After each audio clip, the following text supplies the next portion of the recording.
এত সহজেই তাদের চিরাচরিত স্বভাব পরিবর্তন করতে পারবে? ছোট পর্দার অভিনেত্রী রুকায়া জাহান চমক। কিছুদিন আগে বিয়ে করে বেশ আলোচিত সমালোচিত হন। গোপনে বাগদান ও বিয়ে, 900 টাকার শাড়ি পরে বিয়ে, কাবিননামা ছাড়াই বিয়ে সহ বরের একাধিক বিয়ের খবর প্রকাশ। এমন নানান কারণে এই অভিনেত্রী আলোচনায় ছিলেন। এরপর তিনি আলোচনায় আসেন বৈষম্য বিরোধী ছাত্র আন্দোলনে রাজপথে নেমে। সম্প্রতি দেশজুড়ে বিভিন্ন স্থানে সংগঠিত হওয়া নৈরাজ্যের ঘটনায় আওয়ামী লীগের দায় দেখছেন ছোট পর্দার এই অভিনেত্রী। গত 5ই আগস্ট সরকার পতনের পর থেকে সামাজিক যোগাযোগ মাধ্যমে ব্যাপক সক্রিয় এই অভিনেত্রী। বিভিন্ন সময় আওয়ামী লীগ সরকার ও দলটির নেতাকর্মীদের বিরুদ্ধে কঠোর সমালোচনা করতে দেখা গেছে তাকে।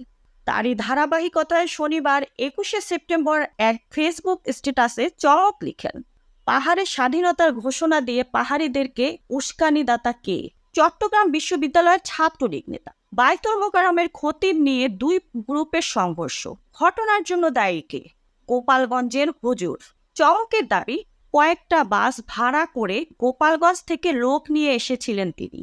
এরপর ঢাকা বিশ্ববিদ্যালয়ে যুবককে পিটিয়ে হত্যার ঘটনায় চমক লিখেন, দাবিতে হলের ভিতরে যুবককে পিটিয়ে হত্যা।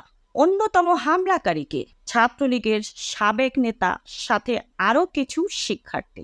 চমকের ভাষায়, এরপরও যখন কোনো ঘটনার পর কাউকে প্রমাণ সহ বলা হয় যে এই লোক তো লীগের, তখন এসে কমেন্ট করে বসে, আগে সবাই শিবির ট্যাগ দিয়ে নির্যাতন করত, এখন লীগ ট্যাগ দিয়ে করে। অভিনেত্রী বলেন, কিরে ভাই, দুইটার প্রেক্ষাপট কি এক হলো?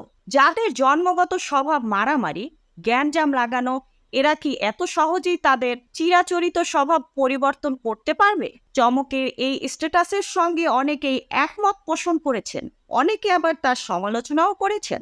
সব ঘটনার পেছনে লীগ দায়ী নয়, এমনটা মন্তব্য করেছেন দলটির সমর্থকরা। মিথ্যা পারভেজ, ডেস্ক রিপোর্ট, বিই নিউজ, ঢাকা।